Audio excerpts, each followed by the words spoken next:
صلی اللہ تعالی علیہ وسلم اللہ وملائکتہ یصلون علی النبی یا ایہا الذین آمنوا صلوا علیہ وسلموا تسلیما اللهم صل على سيدنا ومولانا محمد معدن الجود والكرم وآله وأصحابه وبارك وسلم سبحان ربك رب العزة عما يصفون وسلام على المرسلين والحمد لله رب العالمين.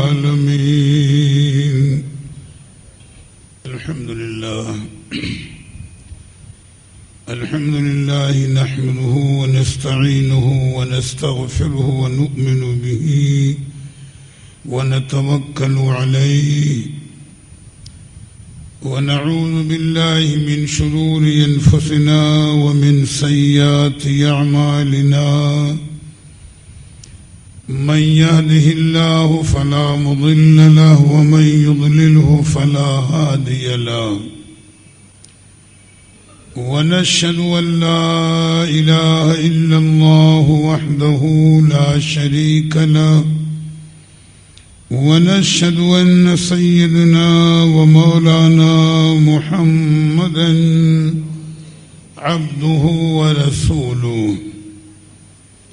أما بعد فأعوذ بالله من الشيطان الرجيم بسم الله الرحمن الرحيم. محمد رسول الله والذين معه أشداء على الكفار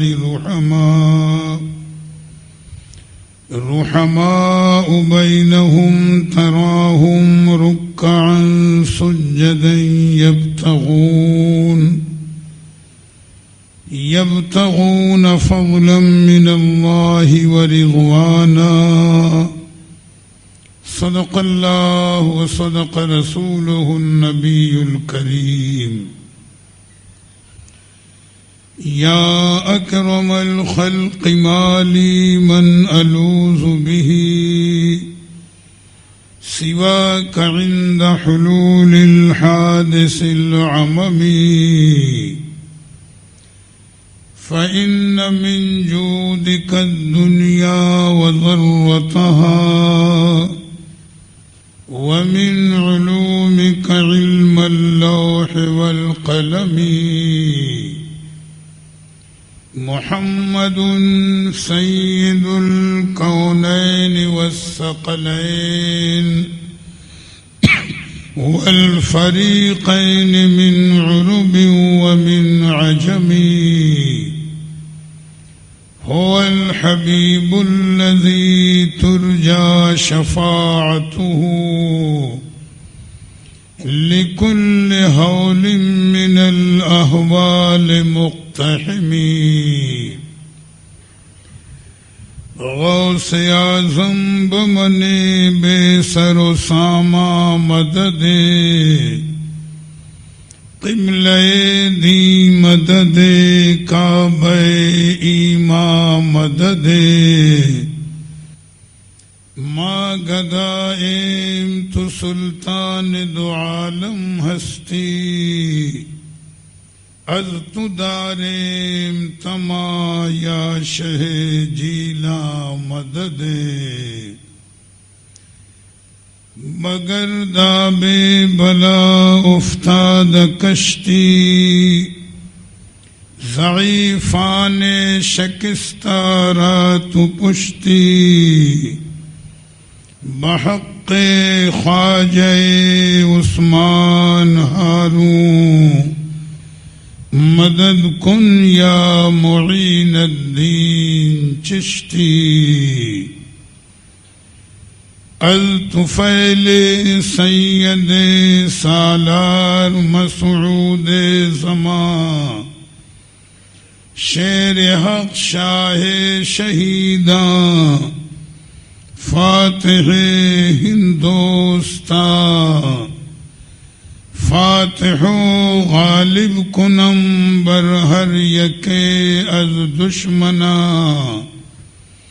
ہمرا خوشحال گرداں اے خدائے دو جہاں.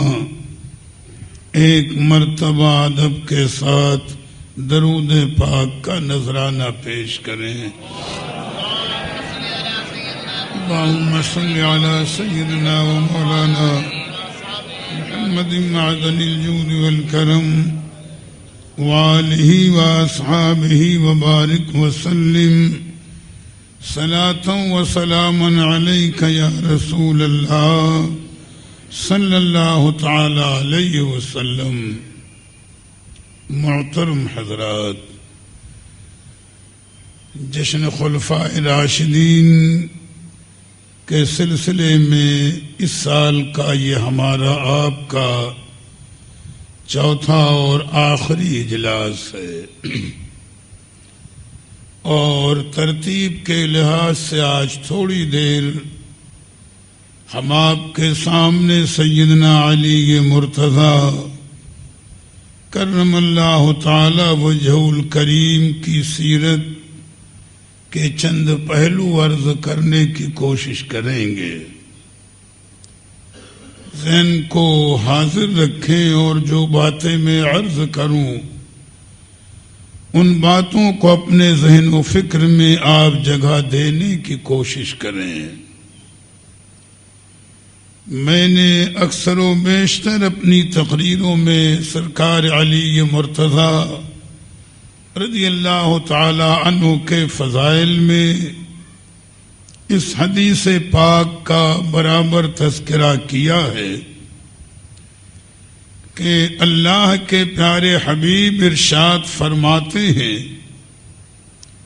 کہ ان نظر الی وجہ علی عبادہ. سرکار فرماتے ہیں کہ علی مرتضیٰ کے چہرے کو دیکھنا بھی عبادت ہے.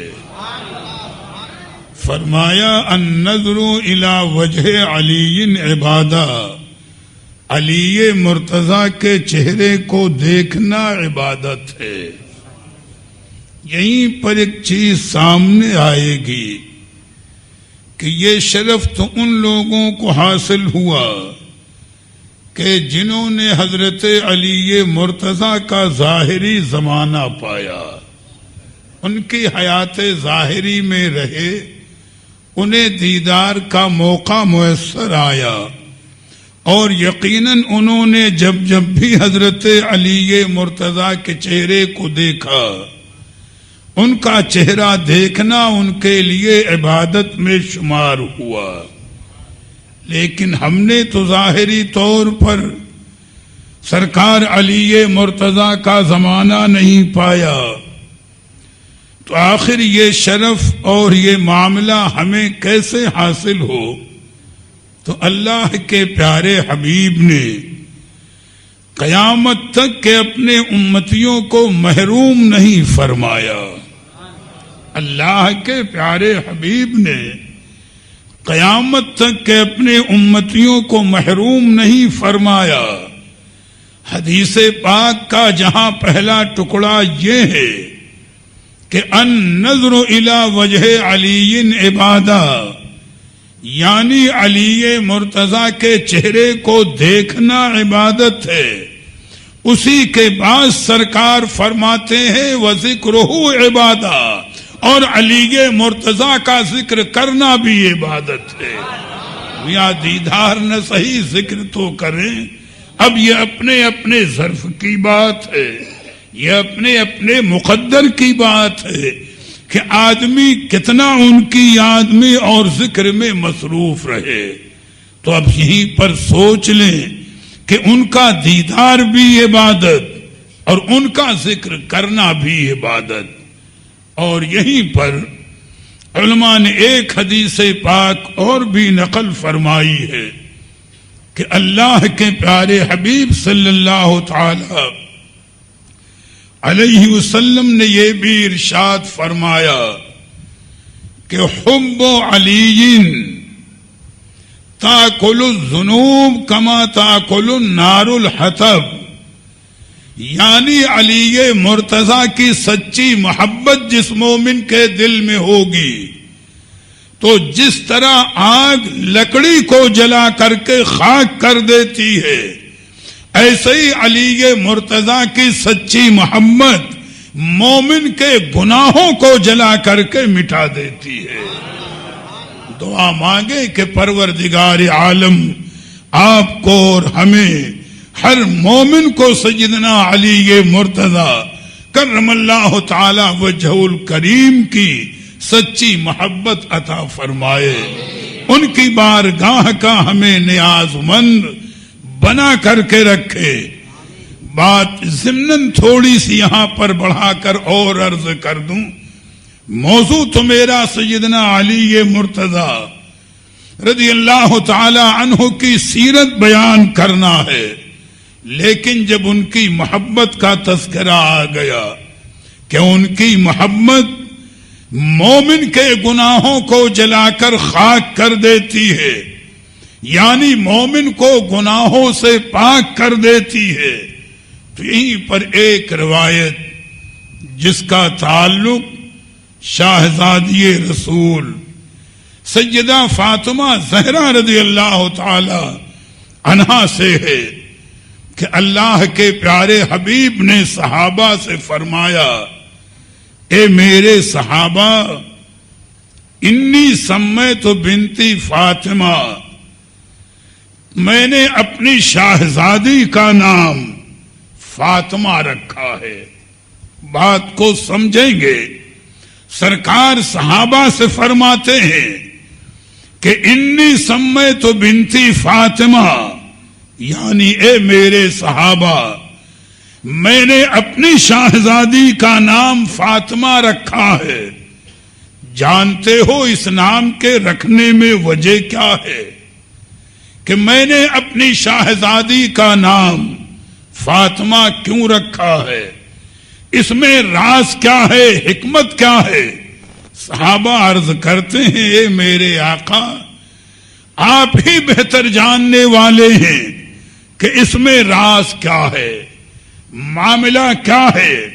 تو میرے آقا فرماتے ہیں، سنو اے میرے صحابہ، میں نے اپنی شاہزادی کا نام فاطمہ اس لیے رکھا ہے کہ لأن اللہ فاطمہ ومحبیہا من النار، اس لیے کہ میرے رب تعالی نے میری شاہزادی فاطمہ زہرا کو اور ان سے سچی محبت رکھنے والے میرے امتیوں کو جہنم سے آزاد کر دیا ہے۔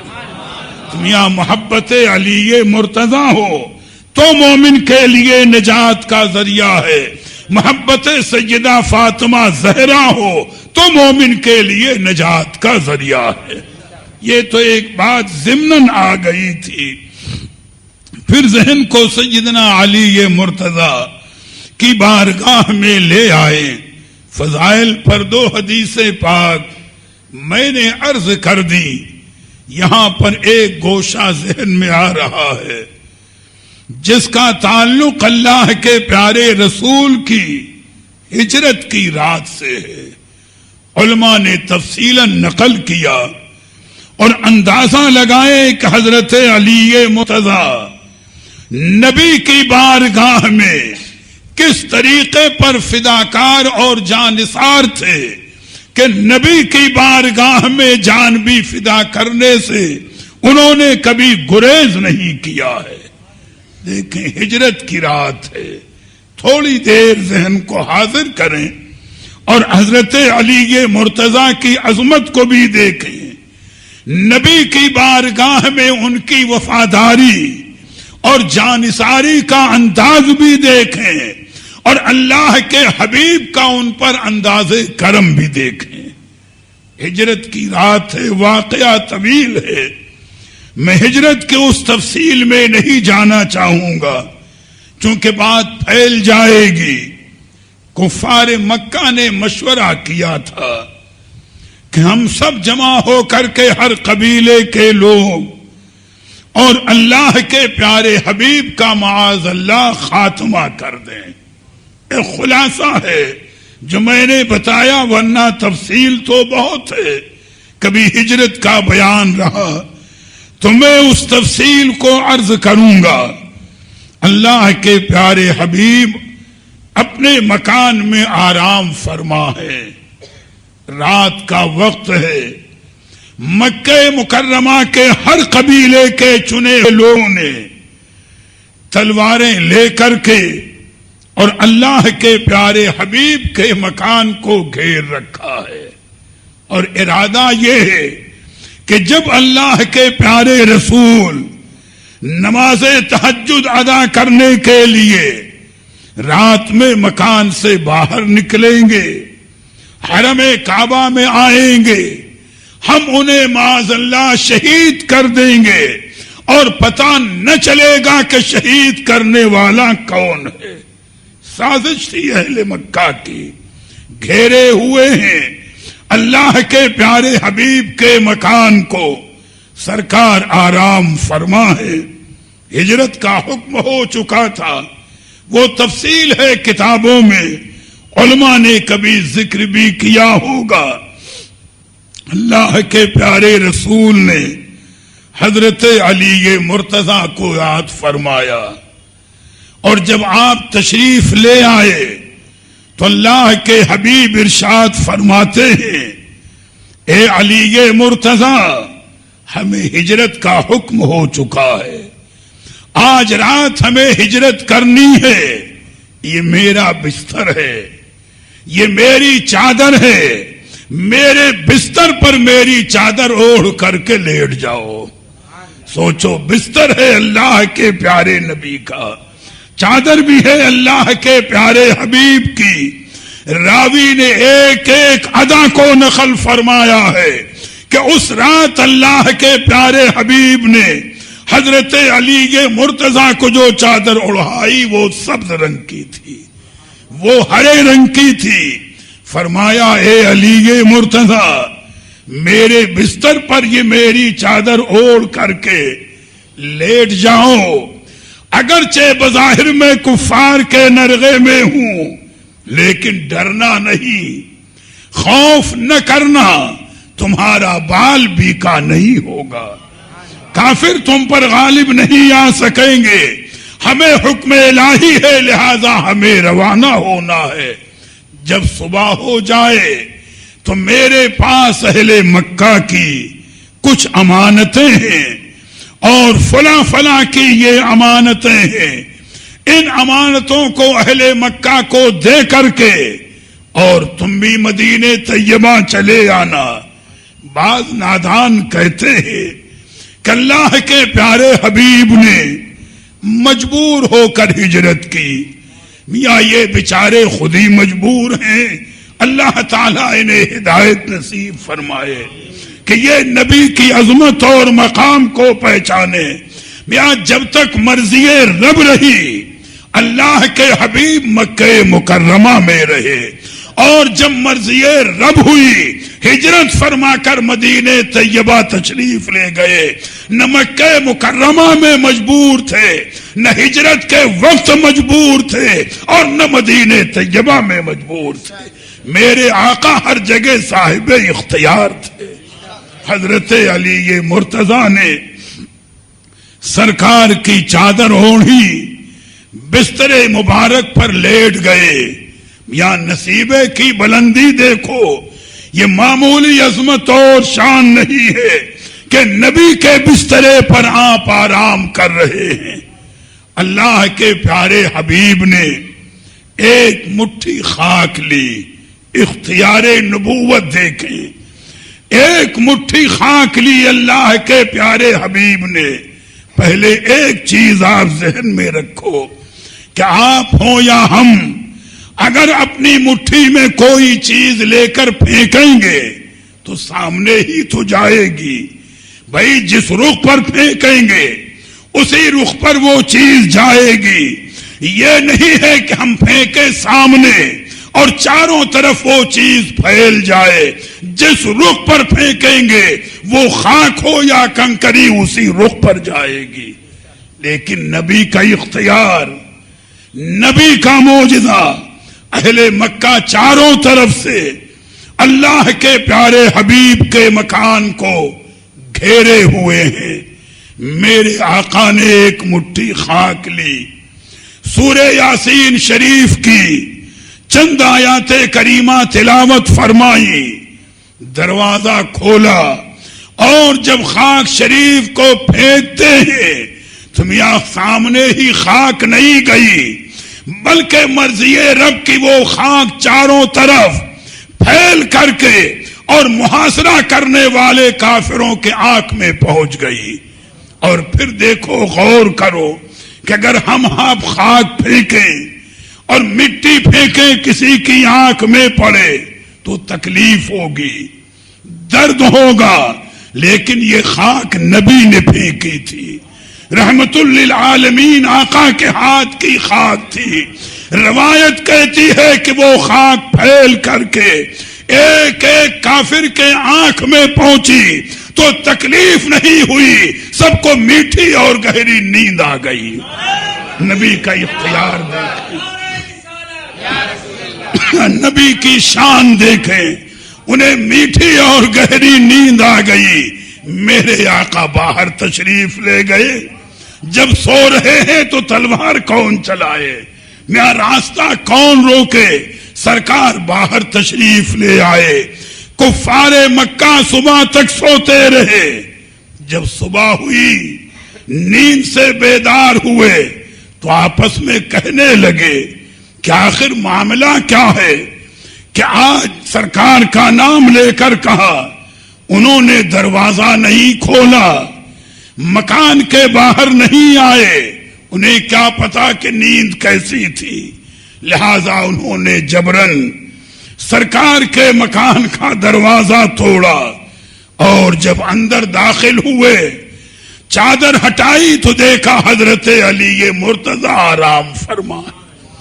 کافر حیرت میں ہیں کہ آخر اللہ کے پیارے رسول کدھر سے اور کس راہ سے نکل کر کے گئے۔ پوچھنے لگے، اے علی مرتضی، اللہ کے پیارے حبیب کہاں ہیں؟ آپ نے فرمایا وہ تو تشریف لے گئے۔ پوچھا کدھر سے گئے؟ بتایا اسی راستے سے تو گئے۔ انہوں نے کہا ہم تو نہیں دیکھ سکے، تو فرمایا تم نہ دیکھو، یہ مرضی رب ہے۔ بات تو ہونی تھی، ہجرت کی تفصیل میں نہیں جانا۔ اب یہاں پر دوسرا رخ دیکھیں، غالباً الریاض النظرہ شریف کی روایت ہے، محب تبری نقل کرتے ہیں کہ جس وقت اللہ کے پیارے حبیب وہ خاک پھینک کر کے اور مکان سے باہر تشریف لے گئے، حضرت علی مرتضی سرکار کے بستر پر لیٹ گئے، انہیں بھی گہری نیند آئی۔ تو بعض صوفیاء نے فرمایا کہ یوں تو علی مرتضی کی زندگی میں نہ جانی کتنی راتیں آئیں جس میں وہ سوئے ہیں، انہوں نے آرام کیا، لیکن جو نیند آج ان کو نبی کے بستر پر ملی، ایسی سکون کی نیند کبھی میسر نہیں آئی۔ یہاں بستر تو نبی کا ہے، اور محب تبری نقل کرتے ہیں کہ ادھر تو اللہ کے پیارے حبیب مکان سے باہر تشریف لے آئے، ادھر حکم ربی ہوتا ہے حضرت جبریل کو اور حضرت میکائیل کو کہ جاؤ اور علی مرتضی کی حفاظت کرو۔ میں تبری نقل کرتے ہیں حکم ہوتا ہے کہ جاؤ اور علی مرتضی کی حفاظت کرو، چنانچہ یہ دونوں فرشتے آئے۔ راوی کہتا ہے فقام جبریل علیہ السلام عند راسہ، تو حضرت جبریل علیہ السلام حضرت علی مرتضی کے سرہانے کھڑے ہو گئے۔ وقام میکائیل عند رجلے، اور حضرت میکائیل علیہ السلام حضرت علی مرتضی کے پاؤں کی جانب کھڑے ہو گئے، اور پھر اس کے بعد راوی کہتا ہے حضرت جبریل کی خوشی کا عالم یہ تھا کہ آپ نے پکار کر کہا یا علی ابن ابی طالب بخا بخا یباہی اللہ بکا علی ملائکتہ، اے علی یہ مرتضی مبارک ہو کہ رب تبارک و تعالی تمہاری جانثاری کو دیکھ کر فرشتوں پر تمہارے اوپر فخر کر رہا ہے۔ یہ ہے علی یہ مرتضی کی شان، اور یہ ہے علی یہ مرتضی کا مقام۔ معمولی درجہ نہیں ہے کہ رب تعالیٰ نے انہیں کیسا مقام عطا فرمایا، انہیں کیسی شان عطا فرمائی۔ اس واقعے کا تعلق ہجرت کی رات سے ہے، اور دیکھیں کہ حضرت علی یہ مرتضی کا درجہ اور شان کیا ہے۔ درود پاک پڑھ لیں تو دو ایک باتیں اور عرض کر دیں۔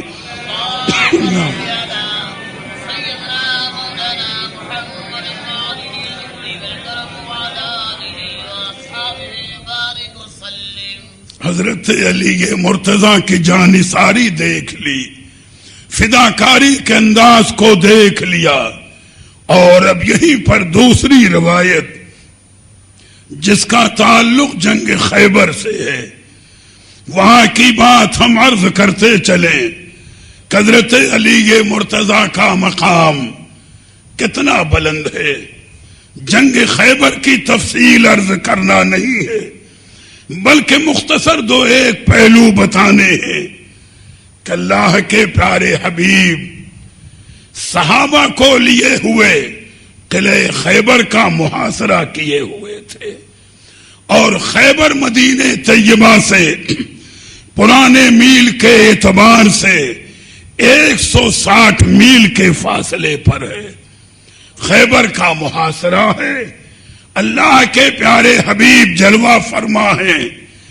پہلے دن قلعہ خیبر فتح کرنے کے لیے اللہ کے پیارے رسول نے حضرت صدیق اکبر کو لشکر دے کر بھیجا۔ راوی کہتا ہے کہ جنگ شدت کی ہوئی، لیکن قلعہ خیبر فتح نہیں ہوا۔ دوسرے دن اسلامی لشکر کا جھنڈا اللہ کے پیارے حبیب نے حضرت فاروق اعظم کو دیا، آپ بھی لشکر لے کر گئے۔ جنگ بڑی شدت کی ہوئی، لیکن قلعہ خیبر دوسرے دن بھی فتح نہ ہوا۔ اسلامی لشکر شام کو لوٹ آیا۔ اللہ کے پیارے حبیب نے مجمع صحابہ کے اندر فرمایا کہ انشاءاللہ کل میں جھنڈا جس کے ہاتھ میں دوں گا اس کے ہاتھوں پر خیبر فتح ہو جائے گا۔ دیکھو نبی غیب داں ہیں، نبی صاحب اختیار ہے، نام نہیں لیا کہ جھنڈا کسے دینا ہے، کس کو سپہ سالار بنانا ہے۔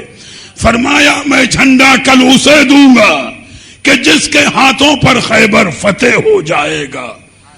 ہر صحابی اپنے خیمے میں گئے، تمنا کر رہے ہیں کہ کاش یہ جھنڈا ہمیں نصیب ہو۔ ہر صحابی دعا کر رہا ہے، بھائی تمنا سب کی تھی کہ دیکھو وہ کون خوش نصیب ہے کہ جس کو خیبر کی فتح کا جھنڈا نصیب ہوتا ہے۔ رات گزر گئی، نماز فجر کے بعد اللہ کے پیارے حبیب نے اسلامی لشکر کو تیار فرمایا۔ اب باری تھی جھنڈا عطا کرنے کی۔ ہر صحابی تمنا اور آرزو میں ہے کہ اتنے میں میرے آقا نے فرمایا کہ این علی ابن ابی طالب، علی ابن ابی طالب کہاں ہے؟ انہیں آنکھوں میں تکلیف ہے، وہ آرام کر رہے ہیں۔ اللہ کے حبیب ارشاد فرماتے ہیں وہ جس حال میں بھی ہوں انہیں میرے پاس لایا جائے۔ صحابہ گئے، حضرت علی مرتضی رضی اللہ تعالی عنہ کو بلایا، سرکار کی بارگاہ میں حاضر کیا۔ نبی کا اختیار دیکھو، نبی کی شان دیکھو۔ جب سیدنا علی مرتضی سامنے آتے ہیں، آنکھوں میں تکلیف تھی، آشوب چشم تھا، لیکن میرے آقا نے اپنی مبارک انگلیوں میں اپنا لعاب دہن لیا اور حضرت علی مرتضیٰ کی آنکھوں میں لگا دیا۔ لعاب دہن کا لگنا تھا کہ ایسی شفا ہوتی ہے کہ جیسے کبھی مرض تھا ہی نہیں۔ نبی کا اختیار، نبی کی شان دیکھو۔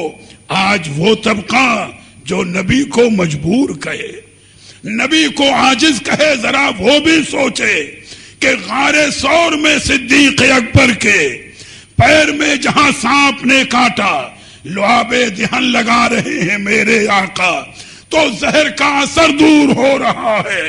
علی مرتضیٰ کی آنکھوں میں آشوب ہے، لعاب دہن لگا رہے ہیں، آنکھ کو شفا مل رہی ہے۔ یہ اختیار نہیں ہے تو اور کیا ہے؟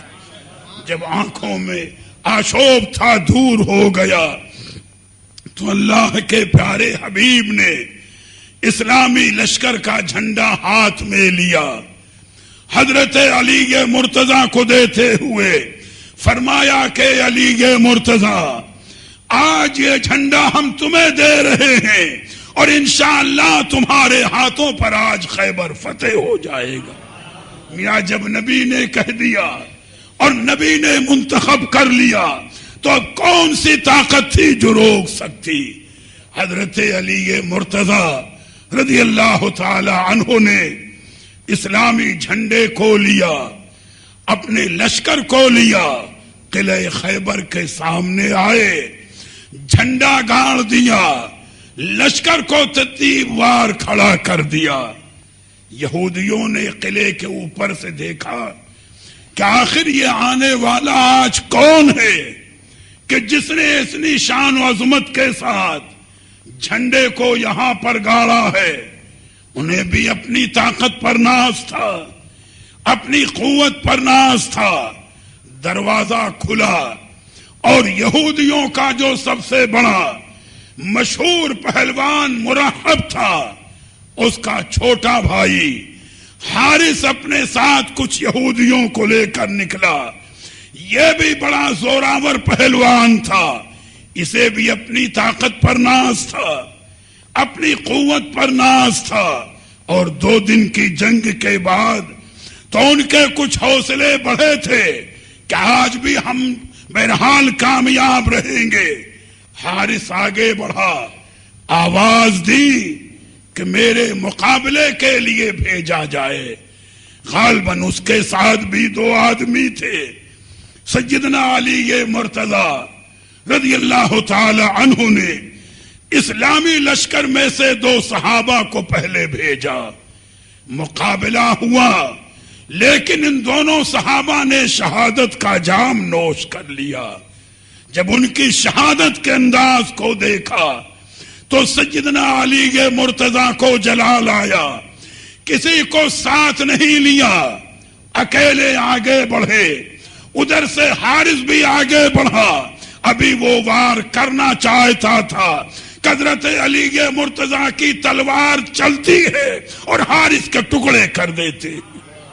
جب حارث کو آپ نے قتل کر دیا تو اس کے بڑے بھائی مرحب کو جب معلوم ہوا کہ اس کا بھائی مارا گیا اور اس کا بھائی قتل ہو گیا تو اسے جوش آیا، اور اس زمانے کے دستور کے مطابق اس نے اپنے سر کے اوپر 1-2 نہیں، لوہے کے 2 ٹوپ رکھے اور دوہری زرہ پہنی اور بھی اپنے آپ کو مضبوط کیا، اور ہاتھ میں مضبوط تلوار لے کر اور ڈھال لے کر قلعہ خیبر سے باہر نکلا اور اپنے انداز میں رجز کے شعر پڑھنے لگا کہ میں فلاں ہوں فلاں ہوں، یعنی اپنی بڑائی بیان کرنے لگا۔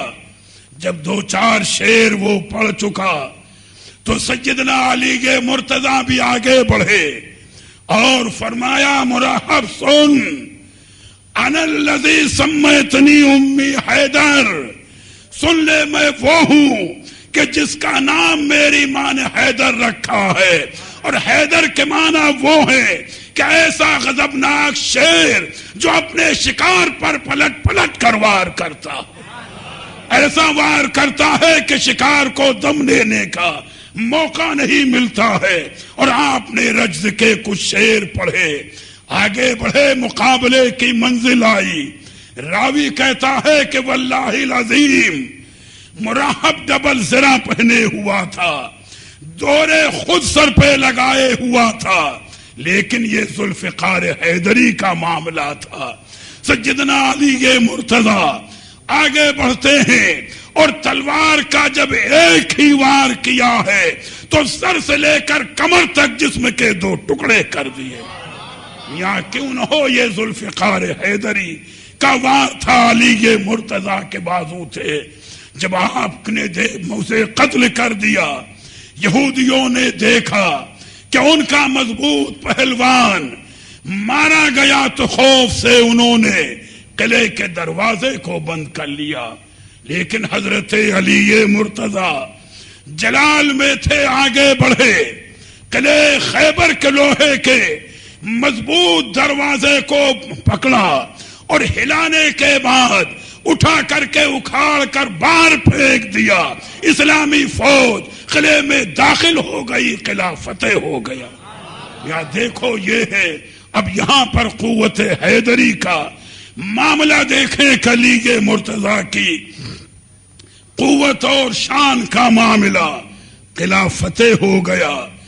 2 روایتیں ملتی ہیں، ایک روایت تو یہ کہ راوی کہتا ہے کہ 70 صحابہ، اور دوسری روایت میں 40 کا ذکر ہے کہ اتنے صحابہ گئے، اس لوہے کے دروازے کو اٹھانا چاہا تو اٹھانا تو الگ ہے، راوی کہتا ہے اس دروازے کو ہلا بھی نہ سکے۔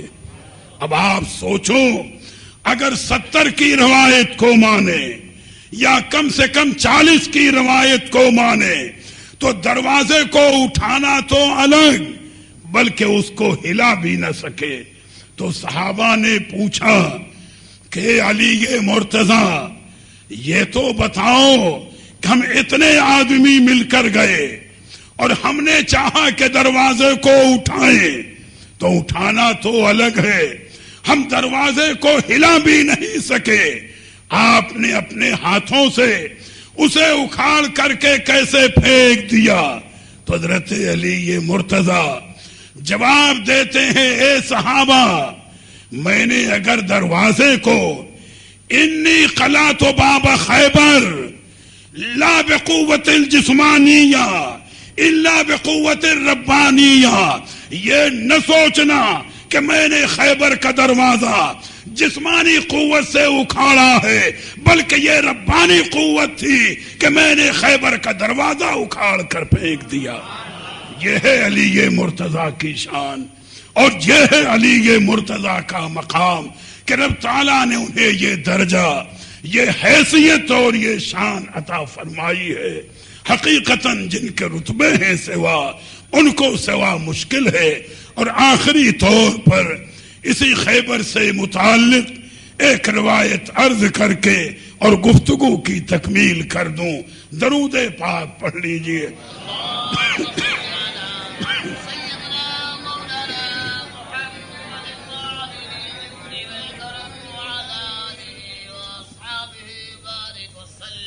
یا ان کی شجاعت کا انداز دیکھ لیا، طاقت و قوت کا انداز دیکھ لیا، اب ایک ان کی ادا اور دیکھو کہ نبی کی بارگاہ میں ان کے ادب کا انداز کیا تھا۔ اس کی راوی ہیں حضرت اسماء بنت امیس رضی اللہ تعالی عنہا، وہ فرماتی ہے میں بھی اس موقع پر تھی جب قلعہ خیبر فتح ہو گیا، اللہ کے پیارے حبیب مدینہ طیبہ کی طرف لوٹ رہے ہیں تو ایک منزل آئی جسے منزل صہبا کہتے ہیں۔ سرکار نے وہیں پر نماز ظہر ادا فرمائی، اور ظہر کی نماز ادا فرمانے کے بعد اللہ کے پیارے حبیب نے کسی کام سے حضرت علی مرتضی کو کسی مقام پر بھیج دیا۔ آپ کے لوٹنے میں اتنا وقت لگ گیا کہ سرکار نے صحابہ کے ساتھ عصر کی نماز بھی ادا کر لی، اور جب حضرت علی مرتضیٰ تشریف لے آئے عصر کا وقت تھا، لیکن اللہ کے حبیب کی شان حضرت علی مرتضیٰ کے زانوں پر سرکار نے سر مبارک رکھا، آرام فرمانے لگے۔ میری تقریروں میں سنا ہوگا، میں نے پہلے دن کی تقریر میں بتایا کہ یہ ہم اہل سنت کا عقیدہ ہے کہ سرکار کی قبر شریف کے اندر زمین کا اتنا ٹکڑا جو جسم پاک نبی سے ملا ہوا ہے، اتنا ٹکڑا عرش معلیٰ سے بھی افضل ہے۔ یہ اہل سنت کا عقیدہ ہے۔ تو آج منزل صحبہ پر زانو ہے علی مرتضیٰ کا، اور سر مبارک ہے اللہ کے پیارے حبیب کا۔ سوچو زانو علی مرتضیٰ کا اس وقت مقام عرش معلیٰ سے بھی افضل تھا۔ سرکار آرام فرما رہے ہیں۔ روایت کے اندر ملتا ہے کہ سورج غروب ہو گیا، حضرت علی مرتضیٰ کی عصر کی نماز قضا ہو گئی۔ یا آج کا انسان ہوتا تو سوچتا نبی کو بیدار کر دو، عصر کی نماز ادا کر دو، لیکن وہ صحابی تھے، ادب آشنا تھے، جانتے تھے کہ نبی کی بارگاہ کا معاملہ کیا ہے۔ نماز قضا ہوئی لیکن سرکار کو بیدار نہیں کیا۔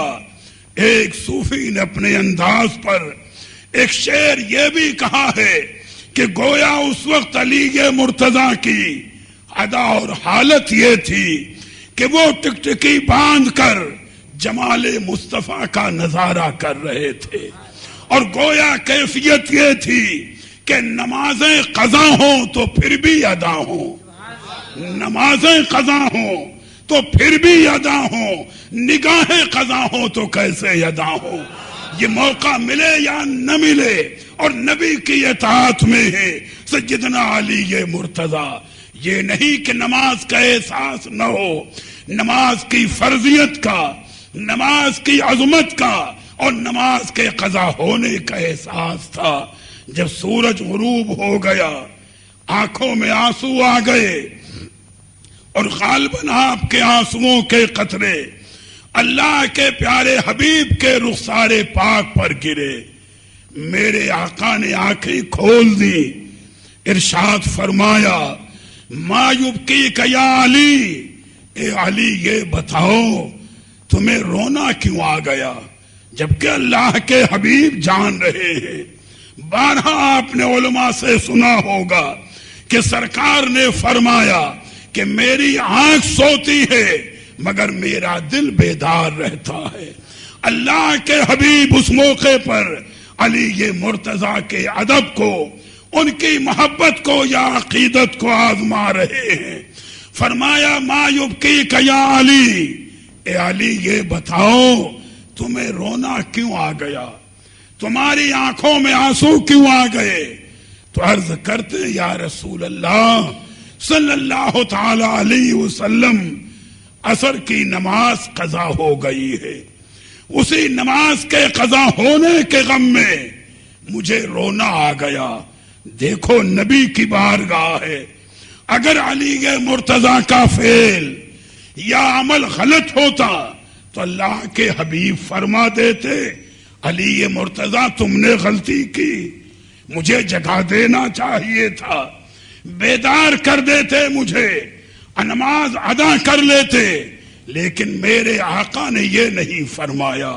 درود پاک پڑھنے تو آگے کی بات عرض کر دوں۔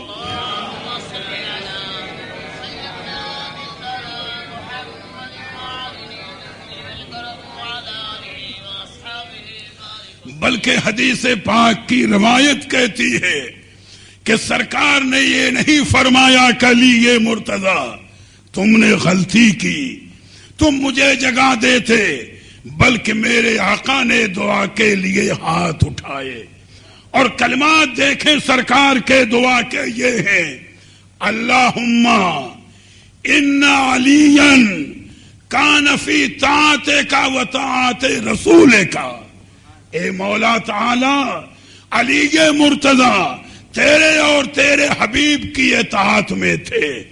یہاں نماز قضا ہو رہی ہے لیکن نبی اسے گناہ نہیں قرار دے رہے بلکہ فرما رہے ہیں کہ اے مولا علی مرتضی تیری اطاعت میں اور تیرے حبیب کی اطاعت میں تھے، کیونکہ فرمایا گیا ہے کہ من یطع الرسول فقد اطاع اللہ، جس نے نبی کی اطاعت کی اس نے گویا اللہ کی اطاعت کی. نماز پڑھتے تو بھی اطاعت الہی، اور نبی کے لیے نماز قضا ہو رہی ہے آرام کے لیے تو یہ نبی کی اطاعت ہے، اور یہ اطاعت حقیقتاً خدا کی اطاعت. تو اللہ کے حبیب دعا فرما رہے ہیں کہ پروردگار عالم ان علیًا کان فی طاعت کا و طاعت رسول کا، یعنی اے مولا علی مرتضی تیری اطاعت میں تھے اور تیرے حبیب کی اطاعت میں تھے. ان کی نماز قضا ہو گئی ہے، فردد علیہ الشمس، تو اپنی قوت سے سورج کو واپس کر دے اپنی قدرت سے کہ میرے علی مرتضی اپنی اثر کی نماز ادا کر لیں. یا نبی کی دعا ہے. اور اس کے بعد راوی کہتا ہے کہ اللہ کے پیارے حبیب نے اپنے داہنے ہاتھ کی کلمے کی انگلی کا اشارہ کیا، جو سورج ڈوب چکا تھا واپس آ گیا ٹھیک عصر کے کامل کے وقت. میدان میں دھوپ پھیل گئی. پھر راوی کہتا ہے فقام علیًا وتوضأ وصلى العصر، جب سورج نکل آیا دھوپ پھیل گئی، علی مرتضی کھڑے ہوئے، وضو کیا اور عصر کی نماز ادا کی. یہ نبی کا اختیار ہے کہ میاں نماز بظاہر قضا ہو تو اس کو ادا کرا دیں، وقت چلا جائے نبی اصل وقت کو واپس لے آئے. تو نبی کا بھی معجزہ یہاں پر ہے، علی مرتضی کی شان بھی ظاہر ہے. تو میں نے ان کی سیرت کے یہ چند پہلو آپ کے سامنے عرض کر دیے ہیں. انشاءاللہ کبھی موقع رہا تو ان کی سیرت کی تفصیلات اور شہادت کی تفصیلات عرض کروں گا. بس اپنی صحت اور آواز کے مطابق یہی تک میری گفتگو ہوگی. درود پاک پڑھنے تو پیدائش پاک عرض کر دوں. اللہم صل علی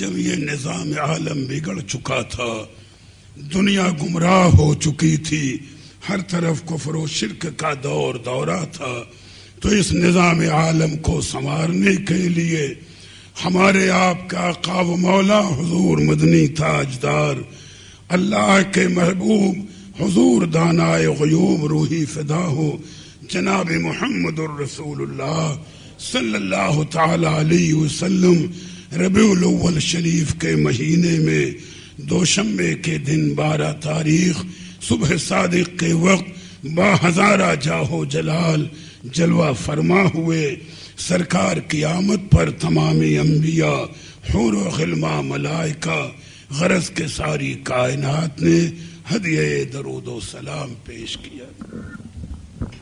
بلغ العلا بکمالہ بلغ العلا بکمالہ کشف الدجی بجمالہ حسنت جمیع خصالہ صلو علیہ وآلہ بلغ العلا بکمالہ. کبھی خواب میں تیری دید ہو، تیری دید ہو، میری دید ہو،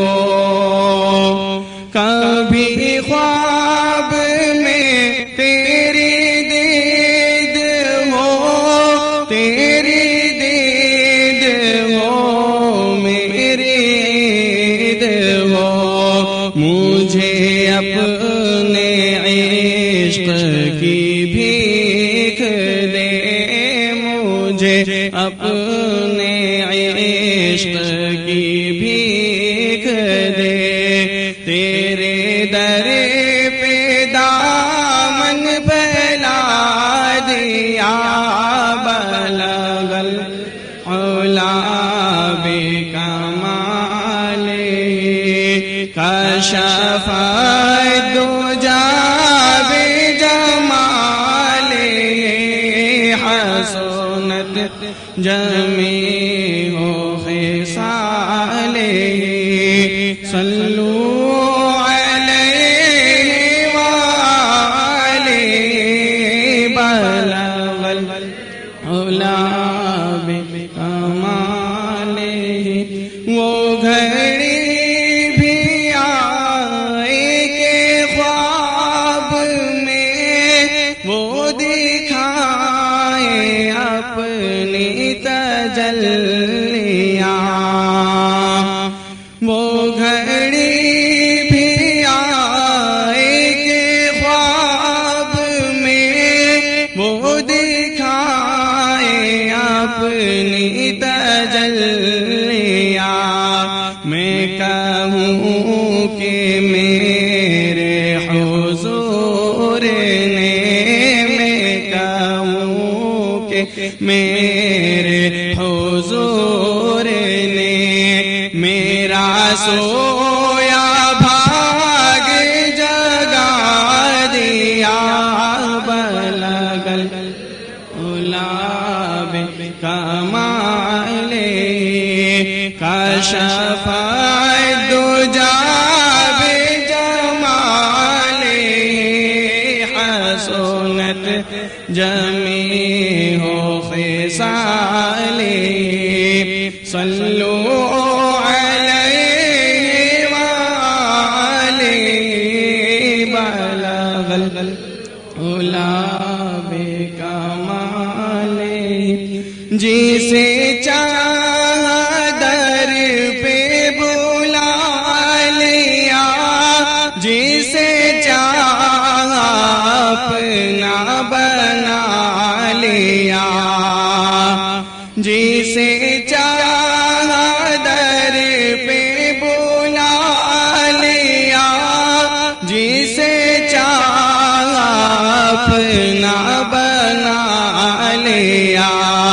یہ بڑے کرم کے ہیں فیصلے، یہ بڑے کرم کے ہیں فیصلے، یہ بڑے نصیب کی بات ہے، بلغ العلا بکمالہ، کشف الدجی بجمالہ، حسنت جمیع خصالہ، صلو علیہ وآلہ، بلغ العلا بکمالہ۔ یا نبی سلام علیکہ، یا رسول سلام علیکہ، یا حبیب سلام علیکہ،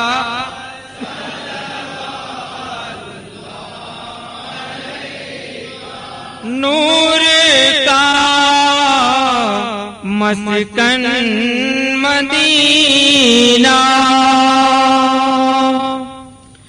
فیض کا گلشن مدینہ، عرض کا در پر مدینہ، خواہش نینن مدینہ، یا نبی سلام علیکہ، یا رسول سلام علیکہ، یا حبیب سلام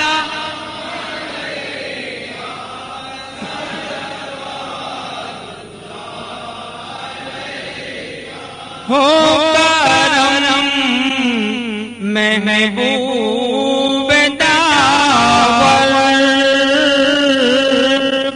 حضرت عبدو توبہ پر عمر میں برکت عطا کر دین کی خدمت لیا کر یا نبی سلام علیکہ یا رسول سلام علیکہ یا حبیب سلام علیکہ صلوات اللہ